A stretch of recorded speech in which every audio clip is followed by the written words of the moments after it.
Ô Saint-Esprit, je viens de la louange, les yeux fermés, doucement tendre. L'étudier la messe, Zodia, lui permettre de nous retourner dans le livre de la Genèse pour nous faire comprendre le message que l'Église voulait nous vivre, Zodia, dans la messe là. Au premier chapitre du livre de la Genèse, au verset 1er, il est écrit: au commencement, Dieu créa l'homme. Dieu créa les cieux et la terre. La terre était informe et vide. Il y avait des ténèbres à la surface de l'abîme, et l'Esprit de Dieu se mouvait au-dessus des eaux. Dieu dit que la lumière soit, et la lumière fut. Donc, c'est commencement, temps. Maintenant, verset 4 là, il dit: Dieu vit que la lumière était bonne, et Dieu sépara la lumière des ténèbres. C'est ça qui c'est premier jour. Alors, au verset 27, toujours du chapitre 1er du livre de la Genèse, il est écrit: Dieu créa l'homme à son image, il le créa à l'image de Dieu, il créa l'homme et la femme. Alors, premier chapitre du livre de la Genèse, là, il montre non, que Jean bon Dieu lui prend temps pour lui créer, pour lui faire création, et en plus, lui créer l'homme. Pour qui ça, bon Dieu créer l'homme? C'est pour nous capables d'être en parfaite communion et en bonne relation d'intimité avec lui. Et c'est pour ça, bon Dieu place nous, l'homme, dans la création, comme gérant et comme co-créateur. Bon Dieu, mettez-nous comme si là, qu'il prend soin de la création et surtout qu'il permet la création de marcher vers sa perfection. Alors, à ce moment-là, entre Dieu et les hommes, il y avait une très bonne relation, une bonne intimité entre Dieu et l'homme et la femme que lui créé dans l'image li et dans la ressemblance li. Maintenant, frère, avec ce mieux, dans une bonne relation ça, il y a un troisième élément qui pourra rentrer. Troisième élément, c'est quoi? C'est le péché. Le péché pourra rentrer dans la relation l'homme avec bon Dieu. Et automatiquement, péché a rentré à cause de désobéissance, l'homme non. Eh bien, l'homme non vient rentrer en rébellion avec bon Dieu. Il désobéit bon Dieu, il fait péché. Et c'est ça, théologien aurait le péché des origines. Autrefois, nous avons toujours parlé de péché originel. Et péché ça, dans l'église là, c'est baptême qui pourra le retirer. Alors, frères et sœurs, puisque bon Dieu crée nous pour la vie, et il crée nous surtout pour nous vivre dans une bonne intimité avec lui, et vient un troisième élément qui vient rentrer dans la relation, c'est le péché. Bon Dieu, pape, abandonné nous dans le péché. Alors, c'est dans chapitre 3, livre la Genèse là, que l'homme vient tomber dans le péché. Péché, frère Seigneur, il est capable d'expliquer comme une dégradation. Dégradation de quoi? De l'image de Dieu en nous. Et surtout, il vient paraître comme une coupure dans la relation bon Dieu avec l'homme ça que bon Dieu créé. Péché, il vient tant qu'il y a une révolte par rapport à Dieu. L'homme n'a révolté contre son Dieu, son Père. Et alors, péché il est complètement étranger au dessein de Dieu pour ses créatures. Donc, bon Dieu pas créé pour nous vivre dans rébellion avec elle, pour nous révolter contre lui, mais il créé pour nous vivre dans une bonne intimité comme papa et petite. Et nous chantons souvent, bon Dieu t'a créé nous pour gloire lui éclater, mais nous trahissons bon Dieu, nous fait péché. Péché fait nous souffrir, les boucher nous dans tout. Et lumière, la vérité, vient sauver nous. Alors, puisque bon Dieu pas abandonné nous dans le péché, bon Dieu pas abandonné Adam et Ève dans le péché. Pourquoi? Tout simplement parce que il n'a pas créé pour nous perdre, mais il a créé pour nous vivre avec lui. Et c'est même genre pour aujourd'hui. Malgré tout ça n'a fait comme Zach malhonnête, malgré révolte à l'égard de Dieu, il garde nous, il a pitié pour nous, il pardonne nous. Eh bien, frères et sœurs, péché a comme désobéissance, comme rébellion, comme perversion, comme haine, comme jalousie, il vient permettre création considérée comme une création perdue, déchue. Mais, bon Dieu, il pral, ben non, il y a l'autre élément en opposition avec le péché. C'est quoi d'après vous? C'est la grâce. Il pral ben non, il pral fait nous grâce. Il fait nous grâce. C'est pas parce que nous méritons, mais c'est parce que les remet non.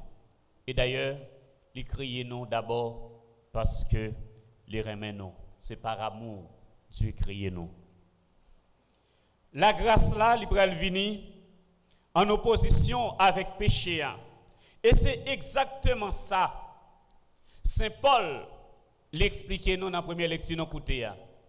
Si par la faute d'un homme le péché était entré dans le monde, eh bien par l'obéissance d'un homme, le Christ, le Fils de Dieu, l'envoyé du Père, la grâce est aussi rentrée dans le monde. Et que la condamnation de la faute, du péché, est enlevée par la grâce, du pardon et de la miséricorde de Dieu. Bon Dieu, bon non, c'est le grain petite Léa. Et Saint Paul écrit, Dieu a envoyé son Fils dans le monde, non pas pour condamner le monde, mais pour que par lui, le monde soit sauvé. D'où l'importance de la grâce en face du péché. Et Saint Paul nous dit aujourd'hui, là où le péché abonde, la grâce surabonde. Donc, n'aie pas peur du péché et du mal. Comptez plutôt sur la grâce de Dieu. Pas regarder sur quantité de péché nous fait pour nous dire que nous sommes condamnés et que pas de réparation pour nous. Approchez-vous du Seigneur avec confiance. Le Seigneur ne veut pas la mort du pécheur, mais qu'il se convertisse et qu'il vive. C'est ça la volonté de Dieu pour nous. Bon Dieu, pas veut personne mourir dans le péché. Il ne pas veut personne aller dans l'enfer. Et c'est pour ça, frères, sœurs, l'étudier la messe, jeudi, l'inviter surtout par la bouche de Saint Paul, pour nous fixer regard nous sur la grâce de Dieu. Et c'est ça, Saint Paul, tellement, il comprend dimension grâce à la carrière bon Dieu, eh bien, il dit, Seigneur, ta grâce me suffit. Bien que lui-même, il dit, bien le besoin faire, il pas fait, tandis que c'est mal, il pas voulu faire, il fait. Et bien finalement, il dit, Seigneur, ta grâce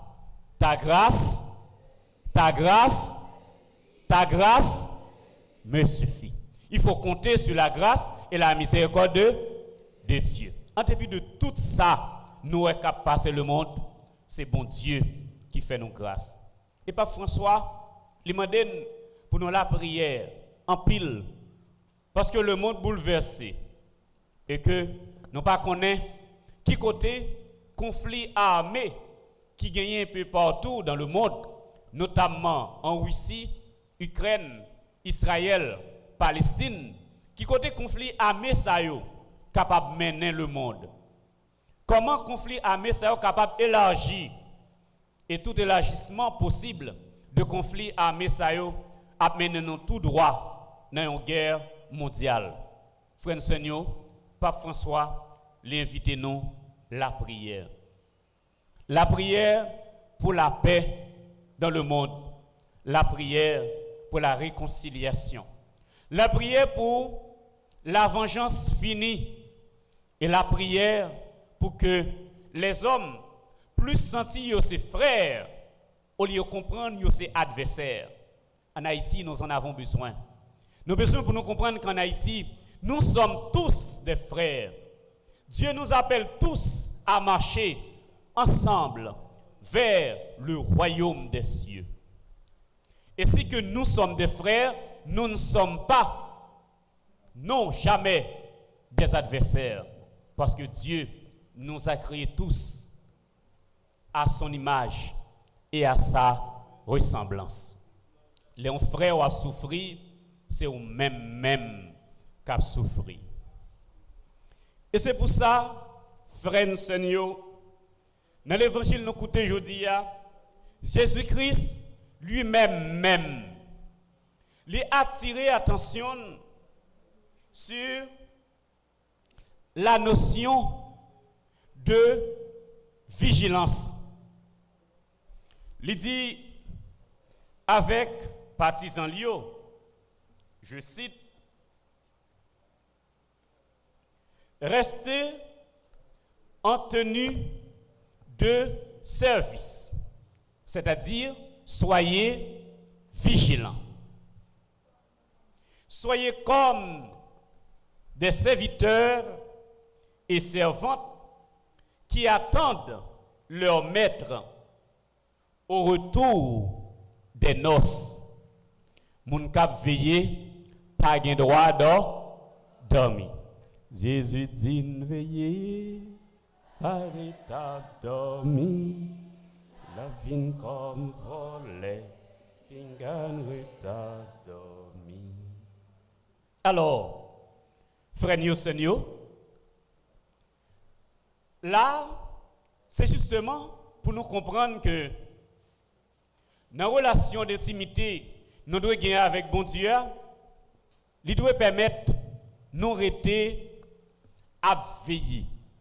Mais veiller qui ça? Veiller qui ça? Veiller mettre la cap venir, pas vrai? Hein? Veiller qui ça? Ou bien veiller qui laisse? C'est surtout veiller pour ne pas succomber, pour ne pas tomber dans le piège Satan. Veillez pour ne pas succomber à la tentation. Veillez pour ne pas abandonner conscience nous dans ce qui est mal, dans ce qui n'est pas bon, dans ce qui est contraire à la volonté de Dieu. Veillez pour ne pas tomber dans la rébellion avec bon Dieu. Veillez pour ne pas tomber dans la désobéissance avec bon Dieu. Veillez pour ne pas tomber dans la corruption à l'égard de Dieu et surtout dans la prostitution à l'égard de Dieu. Pour un chrétien, nous connaissons ça veut dire prostitution? Nous ne connaissons pas. Nous ne connaissons pas. Non. Dans le langage global là, les filles prostituées, ça veut dire son monde qui vend col, hein, pas vrai, qui livre col au plaisir pour de l'argent parfois, pas vrai? Ils ont prostitué. Mais dans la Bible là, la prostitution c'est surtout un égarement ou quitter chemin bon Dieu ou prendre l'autre chemin. C'est-à-dire pour Dieu, ou c'est un infidèle, ou c'est un prostitué. L'homme madame infidèle avec Maril, eh bien, ils sont madame qui fait adultère sous Maril. Pour nous comprendre l'exemple ça, il y a un prophète dans l'Ancien Testament qui, pour montrer la miséricorde de Dieu, pour montrer qu'il y a un bon Dieu qui est sensible, et malgré notre prostitution, il n'a pas abandonné lui-même comme prophète, il a épousé une femme prostituée, il a retiré dans la prostitution. Frère, sœur, avec péché, Saint Paul dit nous, la mort est entrée dans le monde, pas vrai? Les rentrées. Mais avec seul grand homme ça, qui enlevait la condamnation de la faute, il nous apporte quoi? La grâce et le salut. Donc, si en face du péché, il y a la grâce, en face de la mort, il y a le salut. Donc, en face de la condamnation à cause du péché, il y a, Saint Paul nous l'a si bien expliqué, il y a la justification. Être juste dans le Christ. Désormais, la condamnation de la faute originelle est enlevée par la grâce du pardon de Dieu, de la miséricorde de Dieu. Le Christ s'est livré pour nous réconcilier avec son Père, pour réconcilier le monde perdu, la création déchue avec le ciel et le Dieu de toute grâce et de toute miséricorde. Chers frères et sœurs bien-aimés, aujourd'hui, fixons nos regards surtout vers le Christ livré pour nous.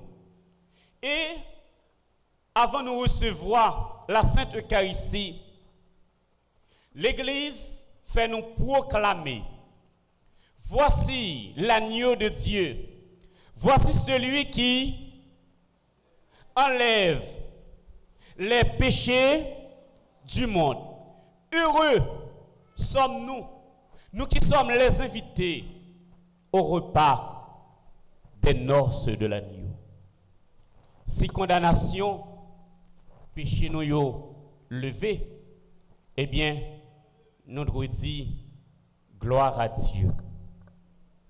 Gloire à Dieu parce que c'est vrai que le péché est encore présent, mais sa condamnation est enlevée par la grâce de Dieu, par la grâce de la vie de son Fils qui est livré sur le calvaire, sur la croix pour nous tous.